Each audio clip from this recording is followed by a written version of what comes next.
Hello guys, അപ്പോൾ നമുക്കിന്ന് പിടിയും കോഴി ഉണ്ടാക്കിയാലോ? വാ ഉണ്ടാക്കാം കേട്ടോ.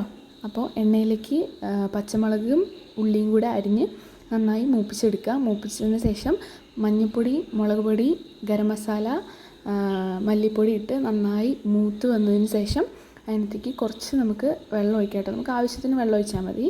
വെള്ളം ഒഴിച്ചിട്ട് നമുക്ക് അതിനകത്തേക്ക് ചിക്കൻ ഇട്ട് കൊടുക്കാം. ചിക്കൻ ഇട്ട് നന്നായിട്ട് ഒന്ന് ഇളക്കിയതിന് ശേഷം നമുക്ക് മൂടി വെച്ച് വേവിക്കാം കേട്ടോ. ആ നേരം കൊണ്ട് നമുക്ക് വെളുത്തുള്ളി, ഉള്ളി, ജീരകം അരച്ചെടുക്കണം. അത് കഴിഞ്ഞിട്ട് അരിപ്പൊടി, വറുത്ത് വെച്ച അരിപ്പൊടി കേട്ടോ, അതിനകത്തേക്ക് തേങ്ങയിട്ട് മിക്സ് ചെയ്തിട്ട് ആ അരച്ച് വെച്ച മിക്സ് ഇതിനകത്തേക്ക് ഇടണേ. കുറച്ചിട്ടാൽ മതി, കൂടുതലൊന്നും വേണ്ട, കുറച്ച് മതി. എന്നിട്ട് നന്നായിട്ടൊന്ന് മിക്സ് ചെയ്തെടുക്കാം. മിക്സ് ചെയ്തതിന് ശേഷം നല്ല ചൂട് വെള്ളം അതിനകത്തേക്ക് ഒഴിച്ച് നമുക്ക് കുഴച്ചെടുക്കാം. കുറച്ച് എന്താ പറയുക, ഈ ഒരു പരുവത്തിൽ കുഴച്ചെടുത്താൽ മതി. പിന്നെ കുറച്ച് പൊടി മാറ്റി വെക്കണമായിരുന്നു കേട്ടോ, ഞാനത് പറയാൻ മറന്നുപോയി. പിന്നെ അപ്പോൾ നമ്മുടെ ചിക്കൻ കറി ഇവിടെ റെഡി ആയിട്ടുണ്ട്.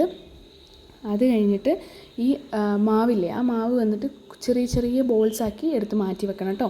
ആ മാവിൽ നിന്ന് കുറച്ചെടുത്ത് മാറ്റി വെക്കണേ. പിന്നെ വേറൊരു പാത്രത്തിനകത്ത് വെള്ളം തിളപ്പിക്കാൻ വെച്ച് അതിനകത്തേക്ക് തേങ്ങയിട്ട് അരച്ച് വെച്ച മിക്സില്ലേ, ആ ഉള്ളി വെളുത്തുള്ളീൻ്റെ, അതിട്ട് കരിയാപ്പില ഇട്ട് നന്നായിട്ട് ഇളക്കി നന്നായി തിളപ്പിച്ചതിന് ശേഷം ആ മാറ്റി വെച്ച മാവ് അതിനകത്തേക്ക് ഇടണേ.